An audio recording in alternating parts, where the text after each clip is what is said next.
Hello students. Western political thinkers की जो भी श्रृंखला हमारी चल रही है लेक्चर्स की,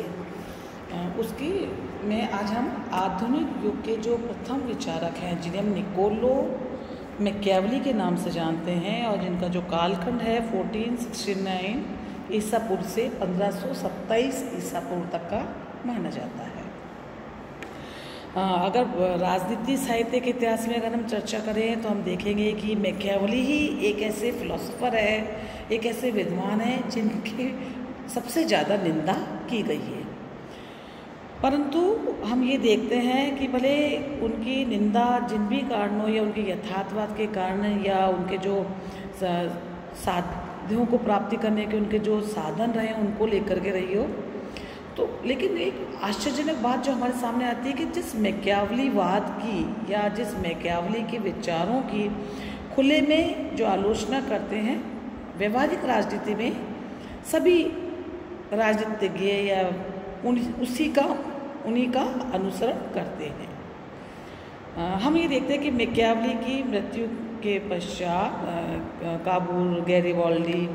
जो भी विचारक हैं जिन्होंने इटली का एकीकरण किया, वहाँ वो देखते हैं कि उन्होंने मैकियावेलियन तरीक़ों से ही इटली का एकीकरण किया। और हम ये देखते हैं कि आज जो भी महान राजनीतिज्ञ कहे जाते हैं, जो राष्ट्रीय नेता कहे जाते हैं और अनेक बड़े बड़े देशों के जो भी पॉलिटिकल लीडर्स हैं, वो नीतियों और सिद्धांतों में मैकियावेली के विचारों का समर्थन करते हैं। मैकियावेली के बारे में हम जाने तो ये देखते हैं कि मैकियावेली का जन्म एक मध्यम वर्गीय परिवार में हुआ। उनके पिता पेशे से वकील थे और बचपन से ही मैकियावेली की शिक्षा का जो भी उद्देश्य था उसके अकॉर्डिंगली वो शासकीय पद को प्राप्त करना चाहते थे, लेकिन घर की परिस्थितियों के कारण में वो एक कार्यालय में क्लर्क के पद पर जॉब पर लग गए। लेकिन चूँकि वो बहुत योग्य और कुशल परिश्रमी राजनीतिक सूझबूझ वाले थे, धीरे धीरे उन्होंने अपना उन्नयन किया और 1512 तक हम ये देखते हैं कि वे एक 10 काउंसिल ऑफ 10 फॉर वार के मंत्रालय में सचिव के पद तक पहुंच गए। और हम ये देखते हैं कि क्लर्क के रूप में और उसके बाद में सचिव के रूप में 24 वर्ष तक जब भी अपने वो पद उस पर रहे, नौकरी में रहे, उन्होंने अनेक महत्वपूर्ण राजनीतिक उत्तरदायित्वों को निभाया और राजनीति के बारे में अपने विचारों को सुदृढ़ किया। हम देखते हैं कि सार्वजनिक जीवन में मैकियावेली का अगर पब्लिक लाइफ को देखें तो कोई बहुत ज़्यादा अच्छी उनकी नहीं रही और अन्य राज्य कर्मचारियों की बात ही मैकियावेली को भी अपने पद से पदच्युत होना पड़ा, उनको कारावास भी भोगना पड़ा। लेकिन इसके बावजूद भी हम देखते हैं कि मैकियावेली की जो ख्याति है वो उसके द्वारा लिखी गई पुस्तकों के कारण बहुत ज़्यादा है। सबसे विशेष बात जो है कि मैकियावेली ने जो भी पुस्तकें लिखी हैं, इनमें वह यूनानी चिंतक प्लेटो, मध्यकालीन विचारक ऑगस्टाइन और थॉमस एक्विनास की जो आदर्शवादिता है वो उसको फॉलो नहीं करता है, बल्कि वह यूनानी विचारक अरस्तु की जो यथार्थवादिता और व्यवहारिकता है वो उसमें उसके विचारों में देखने को मिलती है। हम उसकी पद्धति को देखें या जो भी उसकी अध्ययन पद्धति, तो हमें देखते हैं कि वो हिस्टोरिकल मेथड और आगमनात्मक पद्धति का अनुसरण करता है। पूर्व की कक्षा में हमने आपको आगमनात्मक पद्धति और निगमनात्मक पद्धति के बारे में विस्तार से बताया है। तो हम ये देखते हैं कि जो मैकियावेली की जो रचनाएं हैं उनमें वह राज्य के सिद्धांतों के बारे में चर्चा नहीं करता है, बल्कि शासन कला का विवेचन करता है। वह ये देखता है कि किस प्रकार राज्य को सुदृढ़ बनाया जा सकता है, किस प्रकार राज्य की सीमाओं का विस्तार किया जा सकता है।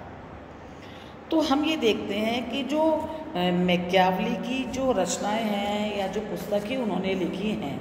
जिनमें प्रमुख रूप से हम 4 पुस्तकों का जिक्र करते हैं। 2 नंबर के क्वेश्चन में उनकी पुस्तकों का नाम के बारे में भी क्वेश्चन आते हैं। तो आप देखेंगे द प्रिंस, ये जो मैकियावेली की मृत्यु के बाद प्रकाशित हुई है। दूसरी उनकी किताब है लिवी पर डिस्कोर्सेज ऑन लिवी, और एक आर्ट ऑफ वार, शासन कला पर उनका एक निबंध है। और चौथी उनकी किताब है द हिस्ट्री ऑफ फ्लोरेंस, जहाँ के वो निवासी थे। तो हम ये देखते हैं कि मैकियावेली की जो ख्याति है वो उनकी रचनाओं के कारण है, उनके द्वारा लिखित पुस्तकों में। तो हम ये देखते हैं कि उनकी अध्ययन की पद्धति क्या थी, या उनकी पुस्तकों का कंटेंट क्या था, जिन्होंने मैकियावेली को इतना लोकप्रिय बनाया। हम देखते हैं कि मैकियावेली की जो अध्ययन पद्धति है, या मैकियावेली का जो समय है,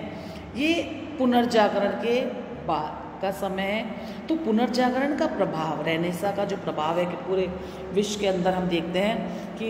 पुनर्जागरण के कारण बहुत से बदलाव आए, सांस्कृतिक रूप से, राजनीतिक रूप से, आर्थिक रूप से, नैतिक रूप से पूरी विश्व का परिदृश्य जो बदलता है। ये जो परिदृश्य पूरी दुनिया का बदला है पुनर्जागरण के कारण, ये इसका प्रभाव मैकियावेली की अध्ययन पद्धति और उसकी रचनाओं पर भी हमको दिखाई देता है। हम ये देखते हैं कि मैकियावेली की अध्ययन पद्धति जो थी वो आगमनात्मक थी, व्यवहारिक दृष्टिकोण उनका था, और उनके अध्ययन में उन्होंने तुलनात्मक और ऐतिहासिक पर्यवेक्षणात्मक तरीकों से अपने अध्ययन को समायोजित किया। मैकियावेली ने प्लेटो, हम जैसा हमने आपको पूर्व में बताया कि प्लेटो, ऑगस्टाइन और थॉमस एक्विनास, या जो भी अन्य ईसाई विचार की जो पद्धति थी, जहाँ वो निगमनात्मक पद्धति के आधार पर अपने दर्शन को आगे बढ़ाते हैं, उसको मैकियावेली ने डिस्कार्ड कर दिया। और यही कारण है कि हम उसकी रचनाओं में देखते हैं कि न तो वह सेंट ऑगस्टाइन के 2 तलवार वाले सिद्धांत, या 2 दुनिया के, एक पारलौकिक संसार होता है और एक अलौकिक संसार होता है, साथ ही साथ वो थॉमस एक्विनास के पोप और परिषदों के संबंधों के बारे में भी कोई जिक्र नहीं करता है, क्योंकि मैकियावेली है वो पारलौकिक वस्तुओं या पारलौकिक संसार, आत्मा, मोक्ष के बारे में विचार प्रकट नहीं करता है। उसकी समस्त रचनाओं में ये लोग, मतलब ये जो संसार है, जो संसार है ये वाला, और जहाँ पे इतिहास और विवेक में संबंध स्थापित करके वो अपनी रचनाओं के अंदर शासकों को कुछ विचार प्रस्तुत करता है। हम ये देखते हैं कि यूनानी राजनीतिक चिंतन से जो चिंतन की परंपरा प्रारंभ हुई है, वहाँ से लेकर आधुनिक युग तक अरस्तु के बाद,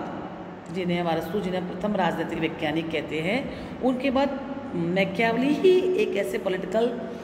साइंटिस्ट हैं या विचारक हैं जिन्होंने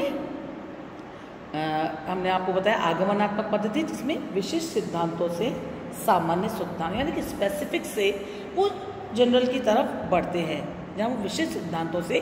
सामान्य सिद्धांतों को निकालते हैं। और उनका जो समस्त अध्ययन है वो मानवीय व्यवहार से संबंधित है, ईश्वरीय कानूनों में वो विश्वास नहीं करते हैं। तो इसका एक सबसे बड़ा परिणाम क्या निकला कि पूरा यूनानी चिंतन के अवसान के बाद जो पूरा मध्यकाल है, उसमें जो चर्च और राजनीति या धर्म और राजनीति जो मिलेजुले स्वरूप के अंदर हो गए थे, मैकियावेली के आग्रह से या मैकियावेली की अध्ययन पद्धति से यहाँ क्या हो रहा है कि राजनीति धन और नैतिकता के चुंगल से स्वतंत्र हो गई है। द प्रिंस जो उसकी पहली रचना है, यहाँ पे वह ईश्वरीय सत्ता और मानवीय सत्ता दोनों को पूर्णतः पृथक कर देता है।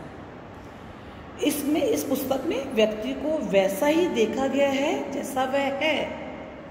इसमें व्यक्ति को वैसा नहीं देखा गया है जैसा उसे होना चाहिए। हमने पूर्ववर्ती कक्षाओं में देखा है कि प्लेटो है, चाहे ऑगस्टाइन है, चाहे थॉमस एक्विनास हैं, ये ऑट टू भी कैसा होना चाहिए पर अपने अध्ययन को केंद्रित करते हैं। लेकिन चूँकि मैकियावेली एक यथार्थवादी विचारक है,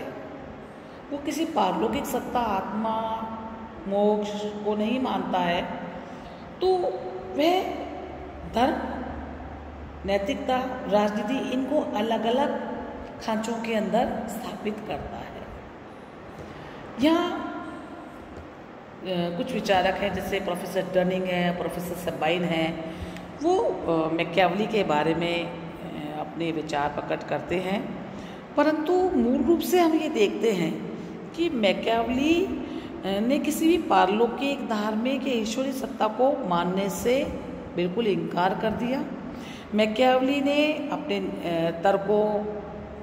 परंपरागत विश्वासों, दैवी कानून की मान्यताओं को बिल्कुल अस्वीकार किया और मानव के जीवन में या मानवीय संबंधों में विवेक को महत्व दिया। तो इस रूप में हम देखते हैं कि मैकियावली अरस्तुवादी है और पुनर्जागरण का शिशु और आधुनिक युग के अग्रदूत के रूप में सामने आता है। धन्यवाद।